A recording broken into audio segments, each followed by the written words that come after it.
Hello mga loves! So today is February 11. Finally, we are now going to Cebu! Ang aming boarding time is 5:25 p.m. and since 10 minutes away lang kami papunta sa NAIA Terminal 3, umalis kami ng 3:40 p.m. One thing we should consider when we are traveling talaga is yung weather. Dahil February nga, ina-expect namin na mainit na pero unexpected, medyo maulan dito sa Manila. Kaya nakailang dasal talaga kami na sana magandang panahon ang bigay sa atin. So, nandito na agad tayo sa NAIA 3. So, we're here in Noy Aquino International Airport. Saan sila? Andun na, nauna sila. Bilisan naman tayo.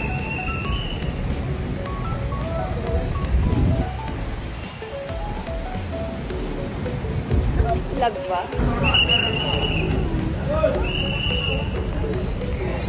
Yan na. Naulan.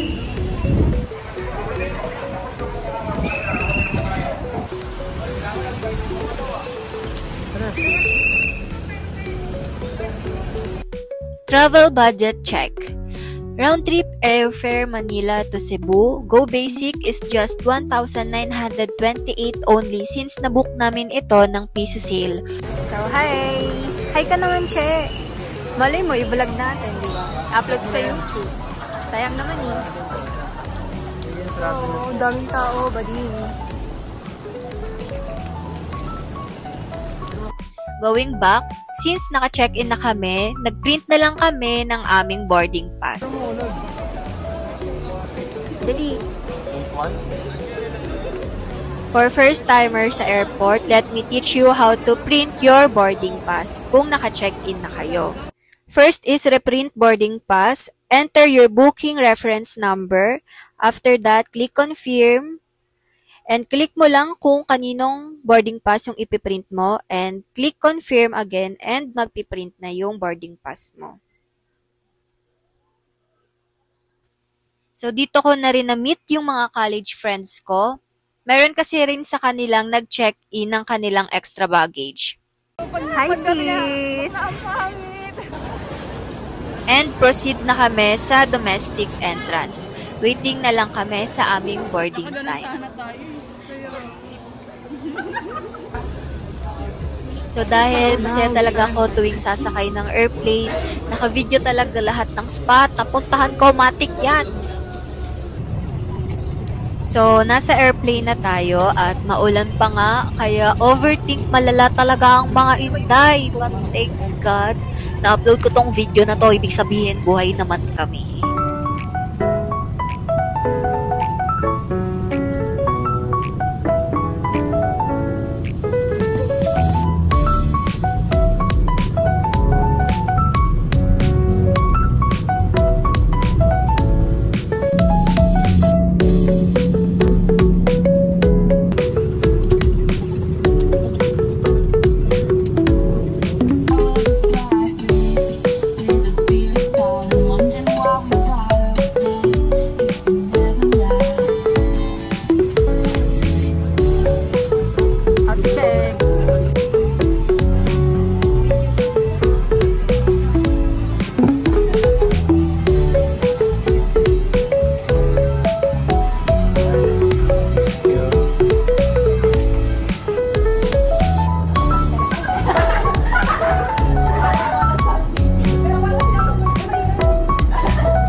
Finally, maayong pag-abot sa Cebu. Cebu na talaga dahil nakikita ko na yung mga lechon anywhere. Cheer! Naghanap na muna kami ng makakainan this time dahil gutom na rin kami.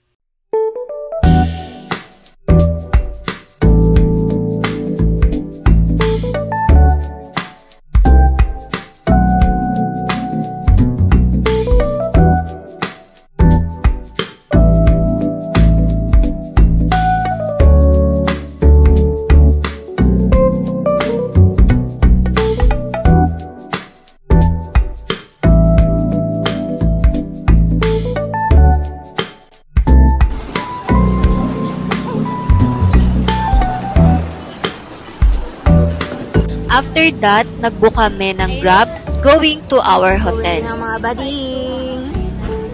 Ayan na siya.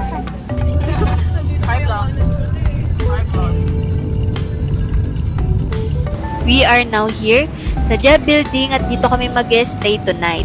Nabook ko to sa Agoda for only 1,920 pesos. Good for 6 packs. So, tag 320 each lang kami.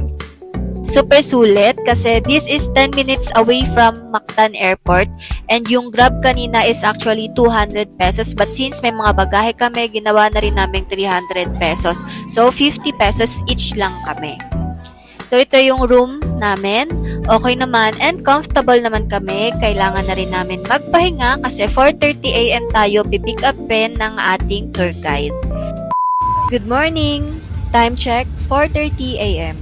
Today is our first day tour and we are going to Mawalboal.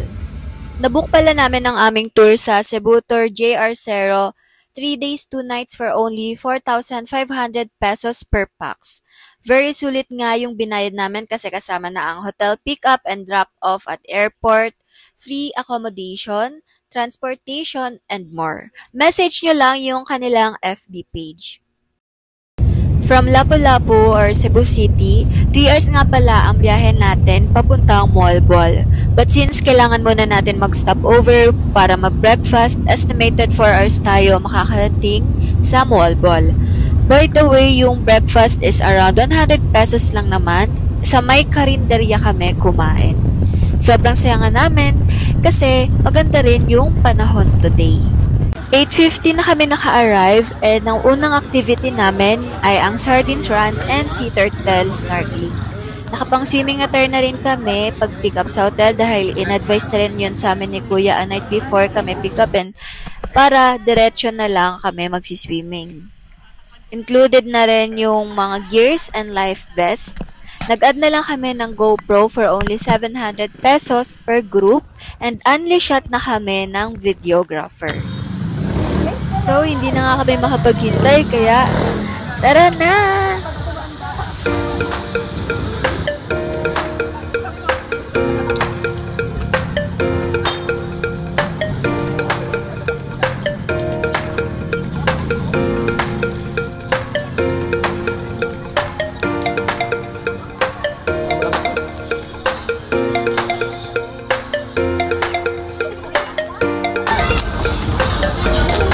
Naka 5 yan. Yan lang yun? Oo, maraming mga sardines sa ilalim. Hindi mo 5 ka na lang.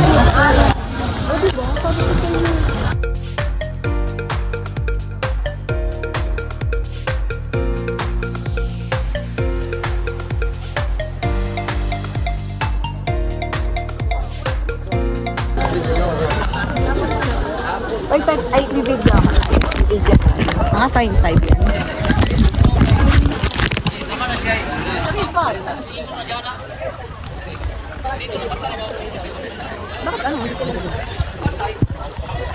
Okay, good morning. Welcome to Mawalboal. Kami pala yung guide nyo. Ako si Ting, Kuya Dodoy, Kuya Christopher, at saka si Kuya kami. Isa, 4 kami na guide nyo.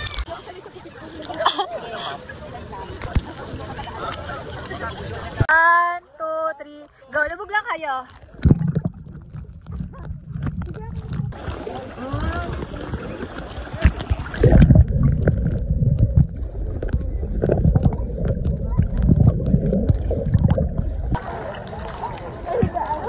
Sandali mo na. Ay, sige sa'yo muna. Go!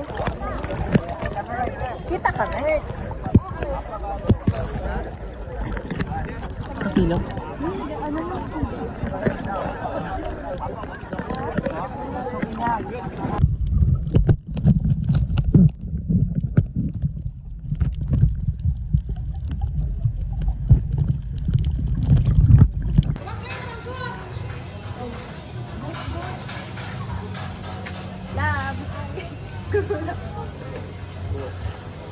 Langot ka pa.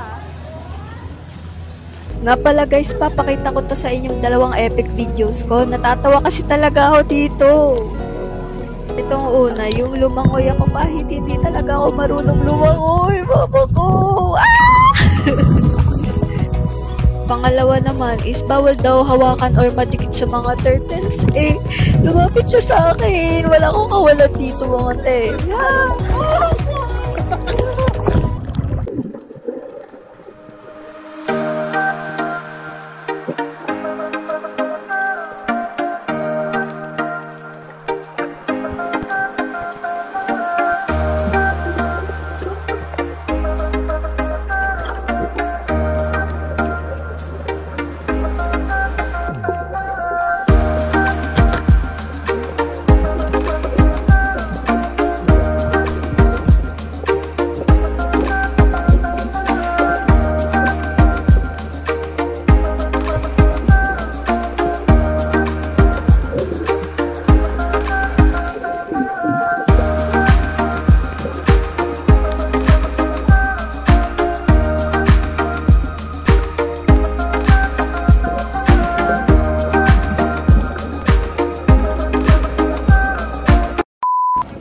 So, ang next activity naman natin ay ang pinaka-highlight ng aming Cebu travel ay ang Badian Canyoneering Adventure and Kawasan Falls.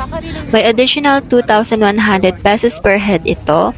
1 tourist is to 1 tour guide.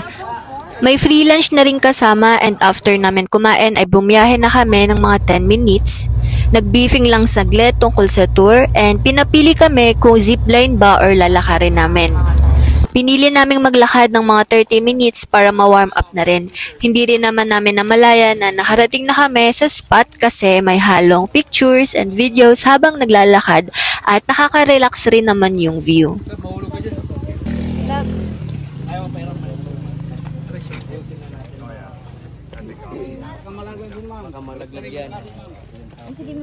Excited guys. Ang haba niyan, hindi ko kaya. Ganyan na lang. Sige, ganito muna.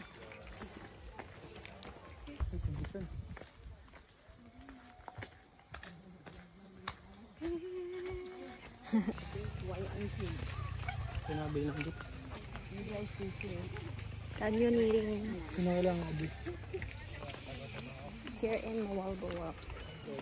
Kawasaki.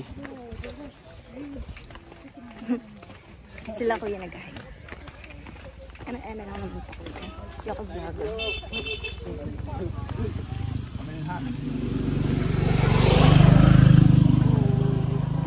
Bakit ang green lagi na eh? Lipad!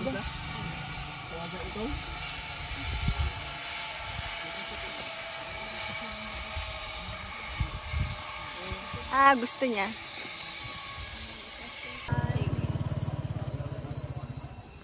Yan nakita ya.